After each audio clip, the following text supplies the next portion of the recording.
Imaginez un endroit où les traditions liées au mariage défient toute logique que nous pourrions considérer comme raisonnable ou rationnelle. Un lieu où la bouse de vache, habituellement perçue comme un déchet ou une simple matière organique, est en réalité un symbole précieux de richesse et de prospérité. Là-bas, des enfants sont baptisés dans des eaux glaciales, suivant des rituels mystérieux dont l'origine et la signification semblent n'exister nulle part ailleurs dans le monde connu. Ce n'est pas une scène de science-fiction, mais bien la réalité du Tibet, cette région montagneuse perchée au sommet du monde, où la vie quotidienne réserve des surprises tout à fait incroyables. Dans cette analyse, nous allons explorer 15 traditions rares et étonnantes qui ne peuvent être trouvées que dans ce pays isolé, recouvert de neige et de sommets majestueux. Certaines de ces coutumes vous surprendront agréablement, peut-être même vous ouvriront les yeux sur des aspects inconnus de la culture tibétaine, tandis que d'autres pourraient remettre en question tout ce que vous pensiez savoir sur les traditions et les modes de vie. Commençons par une pratique qui s'avère tout à fait saisissante par son caractère inattendu. Dans la culture tibétaine ancestrale, il est courant que les jeunes femmes soient encouragées à entretenir des relations amoureuses ou sexuelles avec au moins une vingtaine d'hommes avant d'être considérées comme prêtes pour le mariage. Cela peut sembler étonnant, voire choquant pour nos sensibilités modernes, mais cette coutume repose sur une croyance profonde. Le mariage avec une femme qui n'a pas connu cette expérience pourrait apporter malheur et malédiction à la famille du futur époux. Contrairement à d'autres cultures où la chasteté est valorisée et considérée comme un signe de vertu, dans cette société tibétaine, la preuve de l'expérience sexuelle devient une étape essentielle. Les jeunes filles doivent accumuler des preuves symboliques, tels que des petits signes ou des marques, après chaque relation, afin de démontrer leur expérience et leur maturité. Encore plus surprenant, dans certaines régions où la polygamie est pratiquée, une femme peut épouser plusieurs frères simultanément, une pratique connue sous le nom de polygynie fraternelle. Dans ces unions, le frère aîné occupe souvent une position de chef ou de coordinateur, tandis que ses frères plus jeunes partagent les responsabilités et les tâches domestiques. Cette tradition, ancienne, a été conservée pour préserver l'intégrité des terres et des propriétés familiales, évitant ainsi les divisions ou les conflits qui pourraient survenir dans un environnement aussi rude et isolé que celui du Tibet. Bien que ces pratiques puissent sembler compliquées ou déconcertantes aux yeux du monde moderne, elles reflètent en réalité une réflexion profonde sur la survie, la cohésion sociale et l'harmonie communautaire dans un contexte où chaque ressource, chaque lien familial, doit être soigneusement préservé pour assurer la pérennité de la communauté. Passons maintenant à une tradition tout aussi étonnante, voire insolite, la valeur symbolique de la bouse de vache dans la vie quotidienne tibétaine. Si vous vous promeniez dans une maison typique de cette région, vous pourriez être surpris de constater que plus les murs sont recouverts de taches brunes provenant de cette matière organique, plus la famille est considérée comme prospère. Pour les habitants, ces traces sont bien plus qu'un simple signe de saleté ou de désordre. Elles symbolisent la richesse du bétail possédé, un véritable trésor dans ces montagnes où l'élevage constitue la principale source de subsistance. En effet, dans un environnement aussi rude que celui du Tibet, où la végétation est rare et difficile à cultiver, le bétail représente la fortune et la sécurité économique. La bouse de vache, loin d'être rejetée, est même valorisée. Elle ne dégage aucune odeur désagréable car les vaches sont nourries exclusivement avec de l'herbe de la plus haute qualité, puisée dans les prairies pures de la région, et boivent de l'eau de montagne cristalline. Parfois, ces vaches se nourrissent même de plantes rares et précieuses, renforçant ainsi la valeur de leur fumier. Lorsqu'on brûle cette bouse, sa senteur évoque plutôt celle de l'herbe sèche, plutôt que celle d'un déchet odorant. Mais ce n'est pas tout, dans cette tradition étonnante, des produits spéciaux sont fabriqués à partir de ce fumier, notamment des galettes de pain plat que les habitants fabriquent et vendent dans des marchés locaux, attirant même des touristes curieux. Selon eux, ces galettes ne sont pas seulement comestibles, mais également bénies aujourd'hui. Nous allons explorer un aspect fascinant de la culture tibétaine, un univers qui remet en question certaines idées que nous considérons souvent comme évidentes, tout en révélant une philosophie profonde et riche sur la vie elle-même. Contrairement aux pratiques occidentales courantes, telles que l'enterrement traditionnel ou la crémation, les Tibétains ont adopté une méthode bien particulière, connue sous le nom d'enterrement céleste. Cette pratique se déroule dans un lieu sacré, où, lors d'un rituel soigneusement orchestré, des experts préparent avec dévotion le corps du défunt, puis le placent sur le sommet d'une montagne.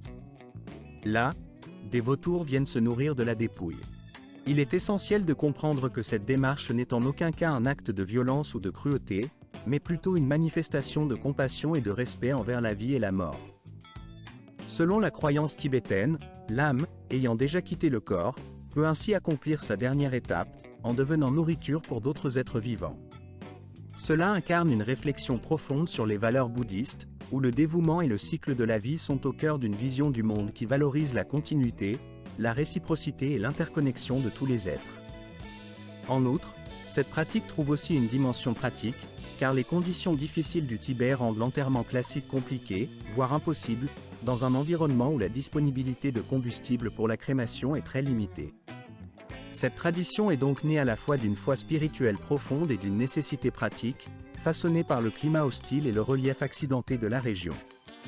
Sur le plan symbolique, lorsque les vautours s'élèvent dans le ciel avec leurs ailes déployées, on croit que l'âme du défunt s'élève vers le ciel, poursuivant sa route vers la prochaine étape de son voyage spirituel. Cela soulève une question importante. Qu'en pensez-vous ? Est-ce que cette vision particulière de la mort et cette relation étroite entre l'humain, la nature et le cycle de la vie modifie votre perception de la fin de vie ? Peut-être voyez-vous cette pratique comme une expression de respect ultime pour la vie, ou comme une façon d'harmoniser la mort avec le cycle naturel de la nature. J'aimerais beaucoup connaître votre avis à ce sujet, car il s'agit là d'une différence culturelle frappante qui invite à la réflexion. N'hésitez pas à partager vos impressions dans les commentaires, je suis réellement intéressé par votre réaction face à ces pratiques si éloignées de nos habitudes occidentales. Passons à un autre fait étonnant, presque inimaginable dans le contexte du monde moderne. Il concerne une ville tibétaine appelée Nagak, qui s'étend sur plus de 160 km². La population y est d'environ 500 000 habitants, et ce qui est surprenant, c'est qu'il n'y a pas un seul arbre vivant dans cette région. Même dans les déserts les plus arides, il est habituel de trouver au moins quelques végétaux, mais ici, c'est comme si la végétation avait complètement disparu. Nagak résiste depuis des millénaires à toutes les attaques, tentant désespérément de faire pousser des arbres, mais sans succès. La raison n'est pas un manque de connaissances ou de désir de verdure, mais tout simplement la difficulté extrême de survivre dans ce territoire. Située à plus de 4500 mètres d'altitude, cette région fait face à certaines des conditions climatiques les plus rudes que l'on puisse rencontrer sur la planète. Le sol y est gelé en permanence, empêchant les racines d'ancrer solidement les arbres. En réponse à cette impasse, les autorités locales ont même proposé une récompense de plusieurs centaines de milliers de yuan à toute personne capable de faire pousser un arbre qui puisse survivre à l'hiver rigoureux. Malgré des tentatives infinies et d'importants investissements, personne n'a encore réussi à faire germer un arbre capable de tenir bon face à ces conditions extrêmes. La nature semble ici avoir posé une barrière infranchissable, défiant tout effort humain pour transformer cette terre aride en un espace verdoyant. Enfin, nous pénétrons dans une zone qui touche presque au mysticisme. Le mont Kailash, situé au Tibet, n'est pas simplement une montagne parmi d'autres. C'est un lieu où se croisent mathématiques, spiritualité et mystère de façon si étrange que même les scientifiques sont parfois déconcertés. La hauteur exacte du mont Kailash est de 6,66 m, un chiffre qui ne peut laisser indifférent. De plus, la distance séparant cette montagne de Stonehenge et ce n'est pas tout. La distance séparant la célèbre pyramide mexicaine, la grande pyramide d'Égypte, du site de Kailash, dans l'Himalaya, est exactement 3 fois plus longue que celle qui sépare cette dernière de l'île de Pâques. En d'autres termes, si l'on mesure la longueur qui va de la site égyptien à Kailash, puis celle allant de Kailash à Pâques, on constate que la seconde est 3 fois plus grande que la première. De plus, la distance entre Kailash et l'île de Pâques dépasse de 3 fois celle qui relie Kailash à Stonehenge, ce qui évoque une sorte de résonance mystérieuse dans la géographie de ces lieux emblématiques. Malgré sa modestie relative, le sommet du mont Kailash dans l'Himalaya demeure invaincu par l'homme, personne ne s'y est jamais réellement aventuré pour le conquérir. Certains alpinistes affirmant que leur boussole se met à tourner de façon étrange lorsqu'ils s'approchent de cette montagne, comme si celle-ci exerçait une influence mystérieuse sur leur équipement. D'autres racontent que le temps y semble se dilater ou se contracter, comme si la réalité elle-même y était altérée.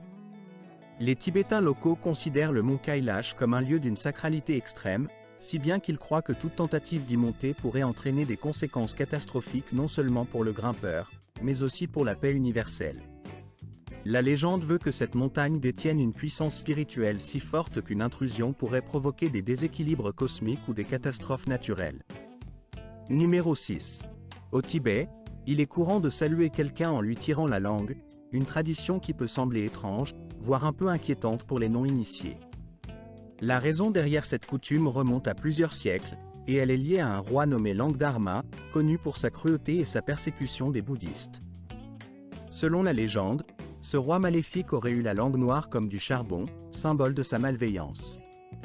Après sa mort, les Tibétains craignirent qu'il ne se réincarne parmi eux, et pour vérifier si quelqu'un était la réincarnation du roi, ils mirent en place un test simple mais efficace: faire tirer la langue à la personne rencontrée. Si celle-ci montrait sa langue, cela signifiait qu'elle n'était pas la réincarnation du roi maléfique, car, selon la croyance, son esprit restait attaché à sa langue noire, qui ne pouvait être exhibée.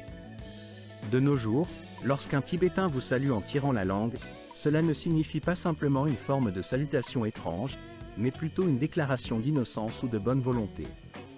En quelque sorte, ce geste traduit une volonté d'ouverture et de sincérité, une tradition qui perdure depuis plus de 1000 ans. Si vous appréciez ces découvertes culturelles fascinantes, il ne faut pas oublier de continuer à explorer ces traditions, car elles recèlent des trésors insoupçonnés de sagesse et d'histoire. Numéro 7. Dans certaines régions reculées du Tibet, existe un rite ancien, reflet des conditions climatiques rigoureuses et de la force des traditions culturelles transmises de génération en génération. Ce rituel, qui se pratique le lendemain de la naissance d'un enfant, implique que la mère confie le nouveau-né à la personne la plus respectée du village. Ensuite, celui-ci est amené au bord d'un ruisseau glaciaire, où il doit immerger brièvement le corps du bébé, sauf sa tête, dans l'eau glacée. Ce geste symbolise une sorte de pacte avec la nature, visant à renforcer le lien entre l'enfant et son environnement. Selon la croyance locale, cette immersion permettrait à l'enfant de développer une capacité d'adaptation exceptionnelle face aux conditions extrêmes de l'altitude et du climat. La réaction du bébé constitue un indicateur précieux. S'il réagit avec vigueur et vigilance, cela témoigne de sa vitalité et de son potentiel d'adaptation. En revanche, une réaction faible ou léthargique alarme les adultes, qui y voient un signe de fragilité ou de vulnérabilité face aux rigueurs de la haute montagne. Par ailleurs, il existe une caractéristique génétique propre à cette région, héritée des Dénisoviens, une ancienne population humaine. Ces adaptations génétiques permettent aux Tibétains d'absorber efficacement l'oxygène et de supporter le froid extrême, des qualités essentielles pour leur survie dans un environnement aussi hostile. Ces caractéristiques biologiques, combinées aux pratiques culturelles ancestrales, expliquent malgré sa notoriété mondiale, le thé au beurre demeure une boisson fondamentale dans la culture tibétaine, essentielle à la survie des habitants de cette région montagneuse. Il est étonnant de constater qu'aucun arbre à thé ne pousse sur le territoire tibétain, ce qui rend cette boisson encore plus précieuse et rare dans cette contrée. Pour les Tibétains, le thé au beurre n'est pas simplement une boisson, c'est véritablement une source vitale de vie. Il leur confère une énergie indispensable pour affronter les rigueurs du climat, notamment lors des froides gelées qui règnent à des altitudes extrêmes, où la plupart des autres êtres vivants auraient peine à survivre. En outre, cette boisson fournit des nutriments essentiels, contribuant à leur subsistance dans un environnement où l'agriculture est pratiquement impossible en raison des conditions climatiques difficiles.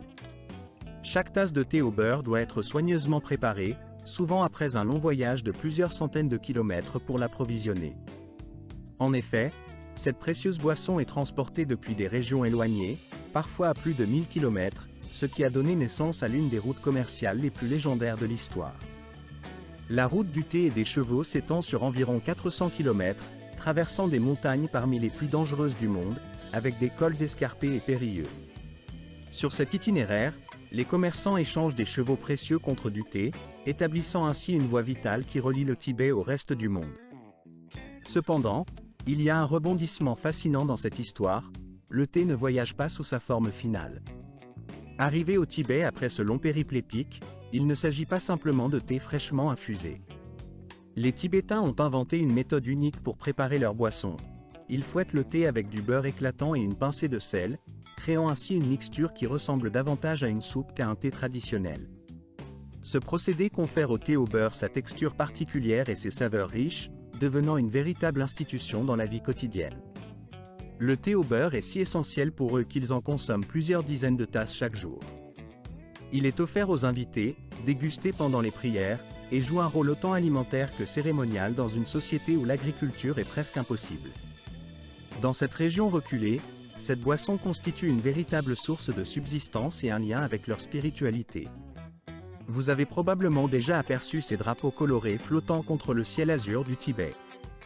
Mais ces drapeaux ne sont pas de simples décorations, ils représentent une tradition spirituelle riche et ancienne. Appelés drapeaux de prière ou drapeaux de vent, ils font partie intégrante d'une des plus belles pratiques spirituelles sur la Terre. Chaque drapeau porte des mantras et des prières sacrées, destinés à être dispersés dans l'univers lorsque le vent souffle.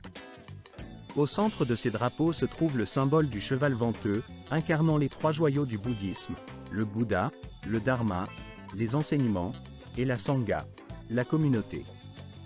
Dans chaque coin du drapeau, des animaux symboliques sont représentés, l'oiseau Garuda, symbole de sagesse, le dragon, incarnation de la puissance, le tigre, représentant la foi, et le lion des neiges, symbole d'intrépidité et de courage.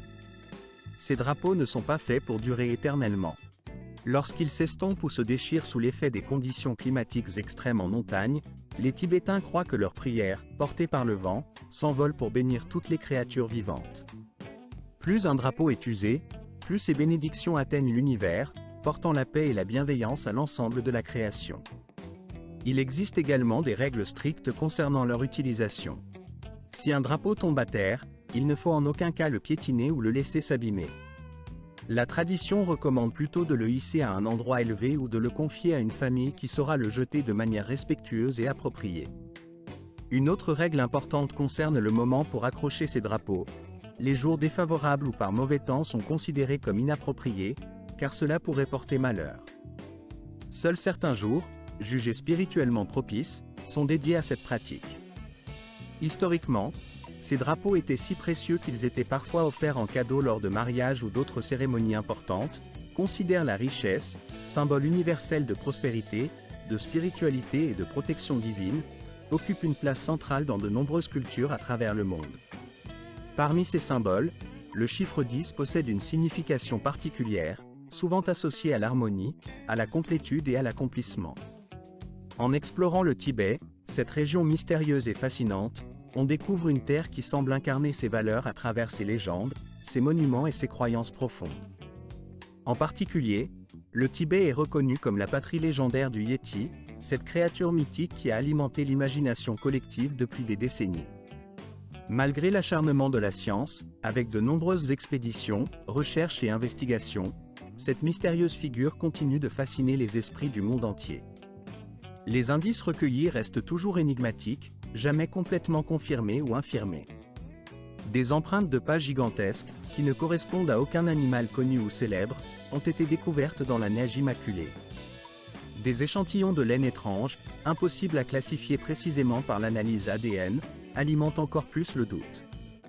Des photographies floues, des vidéos tremblantes, montrant ce qui pourrait être n'importe qui ou n'importe quoi, abondent dans les archives de ces enquêtes.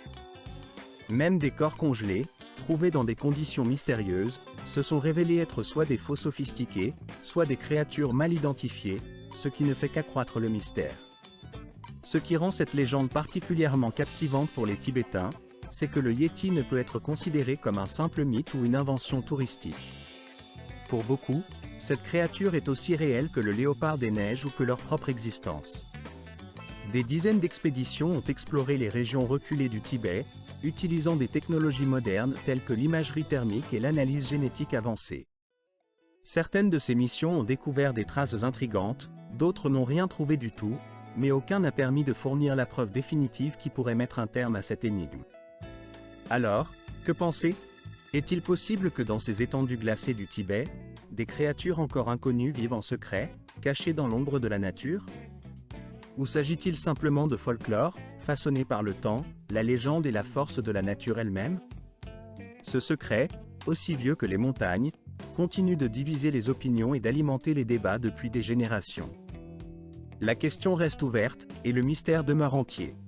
Passons maintenant à un autre symbole d'émerveillement, la ville d'E-Lhasa, capitale du Tibet. Elle abrite l'un des monuments architecturaux les plus étonnants et emblématiques de la planète. Le palais du Potala, véritable chef-d'œuvre, semble défier les lois de la physique, comme si ces structures sortaient directement de la roche, formant un ensemble qui paraît presque surnaturel. Il ne semble pas avoir été construit par des mains humaines, mais plutôt sorti d'un rêve ou d'un miracle géologique. Ce n'est pas simplement un monument impressionnant, c'est une forteresse de 13 étages, composée de plus d'1 millier de chambres, perchée à une altitude où la majorité des gens auraient du mal à respirer sans effort. La construction de ce chef-d'œuvre a été une prouesse technique et humaine, encore aujourd'hui source d'étonnement pour les ingénieurs modernes. Pendant des siècles, le palais du Potala a servi de résidence d'hiver au Dalaï Lama, tout en étant un symbole spirituel et culturel. Il incarne un miracle d'ingénierie qui semble défier toutes les explications rationnelles. Toutes ces structures ont été érigées à la main, avec des matériaux extraits des montagnes environnantes, transportés par des moyens artisanaux, en dépit du climat rigoureux de la région. La construction n'a pu se faire que durant de courtes saisons, lorsque les conditions météorologiques étaient favorables. Pourtant, grâce à l'ingéniosité et à la détermination des artisans tibétains, le bâtiment a été conçu avec une telle solidité qu'il a résisté aux tremblements de terre, aux guerres et aux siècles de climat hostile. Le palais est divisé en deux parties principales, le palais blanc, qui servait aux besoins administratifs et résidentiels, et le palais rouge, dédié aux cérémonies spirituelles, aux rituels et aux pratiques religieuses. À l'intérieur, se trouvent des fresques anciennes, des tombeaux, des œuvres d'art sacré et des chapelles, témoins de plusieurs siècles de culture tibétaine et de philosophie bouddhe après avoir été contraint à l'exil. Le palais Dalaï Lama, jadis symbole de pouvoir et de prestige, a été transformé en un musée où l'histoire et la culture tibétaine sont désormais conservées pour les générations futures. Pourtant, malgré cette conversion en lieu de mémoire, la signification spirituelle qui lui était attachée n'a pas disparu pour autant. Au contraire, ce lieu continue de vibrer d'une énergie profonde, palpable à chaque visite, chaque pas dans ces salles sacrées. Des milliers de pèlerins, animés par une foi sincère, parcourent encore aujourd'hui de longues distances pour atteindre ces espaces, espérant ressentir cette force intangible qui semble imprégner chaque pierre, chaque temple. La numérotation de ces sites sacrés, comme le numéro 12, témoigne de leur importance dans le parcours spirituel de nombreux croyants. Il existe un fait qui, à lui seul, peut radicalement transformer votre perception du monde et de la place que tient le Tibet dans la géographie et l'écologie mondiale. Située à distance, cette région peu peuplée joue un rôle capital dans la gestion de l'eau douce à l'échelle planétaire. En effet, le Tibet est le troisième plus grand territoire du monde en volume d'eau douce, après la banquise du pôle Nord et celle du pôle Sud. C'est pour cette raison qu'on le désigne souvent comme le troisième pôle de la planète. Ces immenses glaciers et ces vastes champs de neige, qui recouvrent le plateau tibétain, alimentent en permanence certains des plus grands fleuves d'Asie, notamment le Brahmapoutre, le Gange, l'Indus, le Mékong, la Salween et le Yangtze. Ces fleuves, qui prennent naissance dans cette région, ne se limitent pas à fournir de l'eau potable pour des millions de personnes. Ils sont également le socle de l'agriculture, de l'industrie et de l'économie dans plusieurs pays, soutenant la civilisation et le développement de toute une partie du continent asiatique. Plus de 2 milliards d'individus dépendent directement de cette source d'eau, qui provient essentiellement des glaciers tibétains. Cela signifie que près de 47% de la population mondiale trouve sa survie et son bien-être dans cette région. Cependant, le changement climatique, en accélérant la fonte de ces glaciers, menace cet équilibre fragile.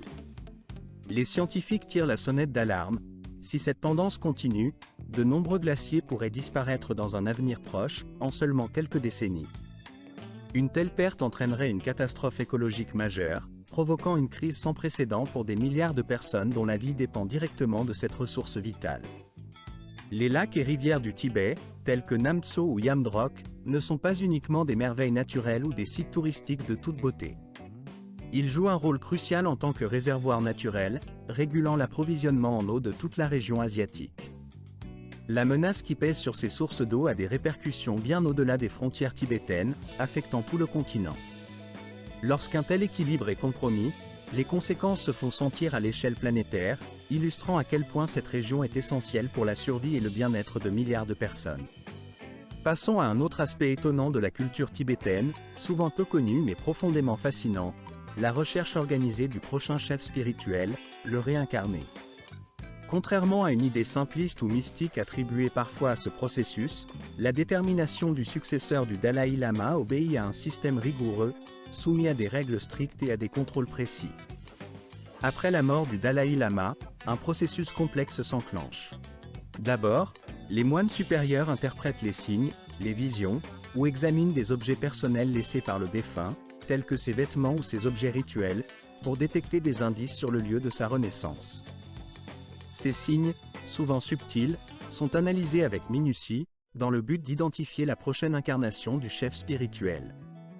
Une fois ces indications recueillies, des équipes de chercheurs sont envoyées dans des régions reculées et isolées, souvent en s'appuyant sur des révélations reçues de hauts lamas ou d'enseignants spirituels respectés. Lorsqu'un candidat potentiel est identifié, il s'agit généralement d'un enfant, dont la vie sera soumise à une série de tests élaborés. Ces épreuves consistent à lui faire apprendre les enseignements antérieurs du Dalaï Lama, tout en évaluant ses capacités à percevoir des visions ou à montrer des caractéristiques particulières. Ce processus, profondément respecté et malgré les bouleversements politiques, les conflits et l'occupation qui ont secoué la région au fil des décennies, certaines pratiques traditionnelles ont su perdurer, témoignant de la résilience et de la vitalité d'un patrimoine spirituel profondément enraciné dans la vie quotidienne de plusieurs générations. Ces traditions, souvent transmises de père en fils ou de mère en fille, incarnent une continuité fragile mais persistante dans un contexte marqué par l'instabilité. Aujourd'hui, nous allons évoquer un sujet peu connu, mais qui revêt une importance capitale dans l'histoire agricole de l'humanité, la culture de l'orge tibétaine, également appelée orge de montagne. Ce grain, presque ignoré par la majorité des gens, est pourtant l'un des plus grands accomplissements agricoles que l'humanité ait jamais réalisé. L'orge tibétaine se distingue par sa capacité exceptionnelle à pousser dans des conditions extrêmes, à des altitudes comprises entre 3000 et 5000 mètres au-dessus du niveau de la mer. Au fil des siècles, cette plante a su s'adapter à un environnement hostile, où peu d'autres cultures peuvent survivre. Sa résistance remarquable lui permet de supporter des températures très basses, notamment de fortes gelées qui pourraient tuer la plupart des autres végétaux. De plus, elle résiste aux rayonnements ultraviolets intensifiés par l'atmosphère raréfiée en haute altitude, tout en complétant une saison de croissance extrêmement courte, ce qui la rend d'autant plus précieuse pour les régions où la climatologie est rigoureuse. Mais ce qui rend cette céréale encore plus exceptionnelle, c'est sa richesse nutritionnelle. Elle contient en quantité supérieure aux autres céréales traditionnelles des protéines, des fibres, ainsi que des acides aminés essentiels, notamment la lysine, un composant que notre corps ne peut synthétiser lui-même. La valeur nutritive de cette orge dépasse de loin celle de nombreuses autres cultures, et elle constitue une ressource vitale pour les populations tibétaines.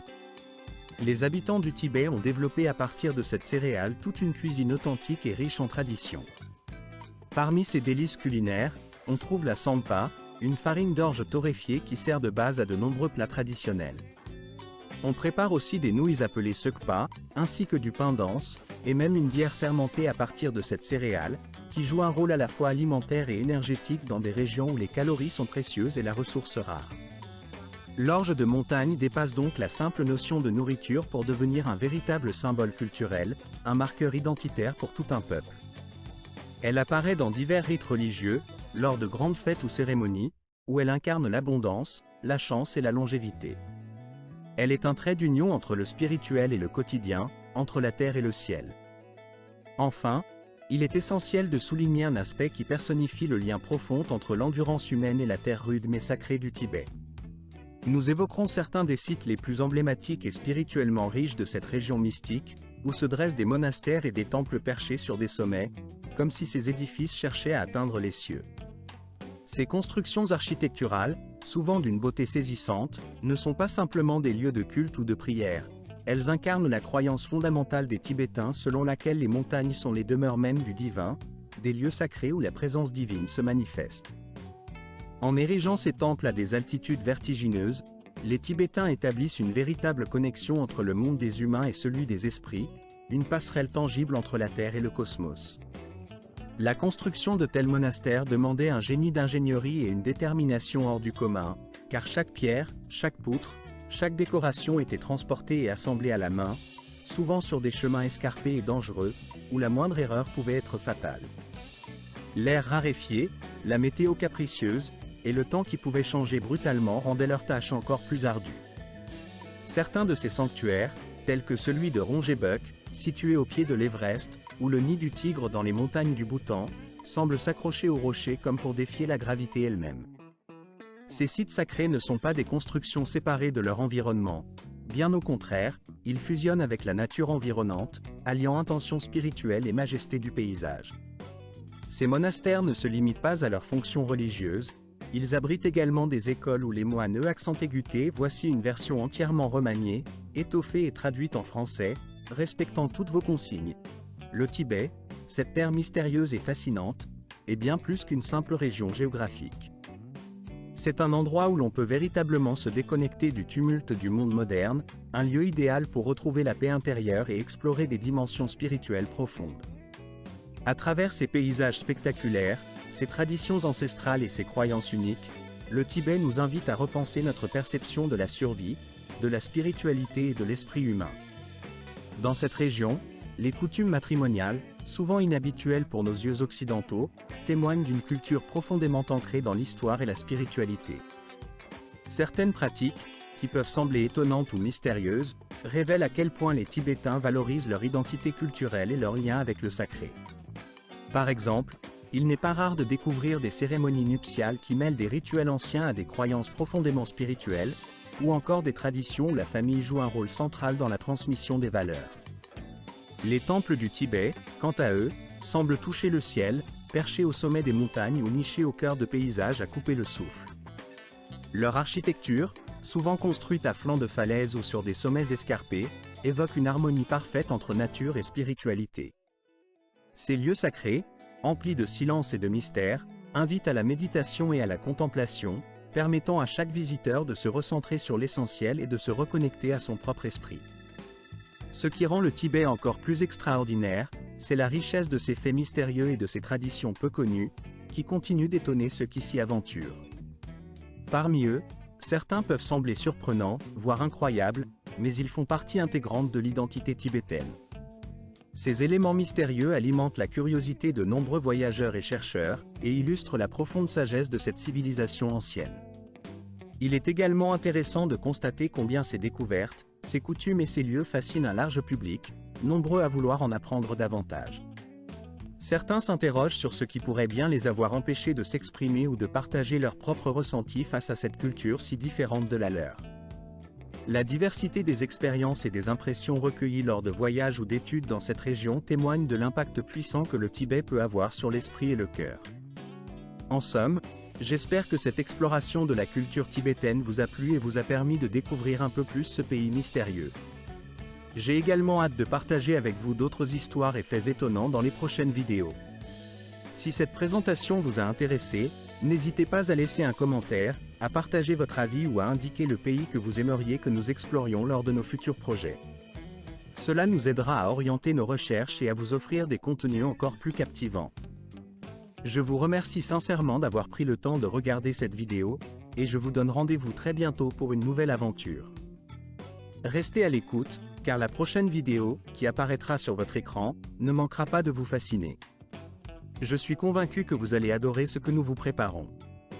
Encore une fois, merci pour votre soutien précieux, qui nous encourage à continuer à produire du contenu toujours plus riche, plus intéressant et plus inspirant. À très vite pour la suite, et d'ici là, portez-vous bien.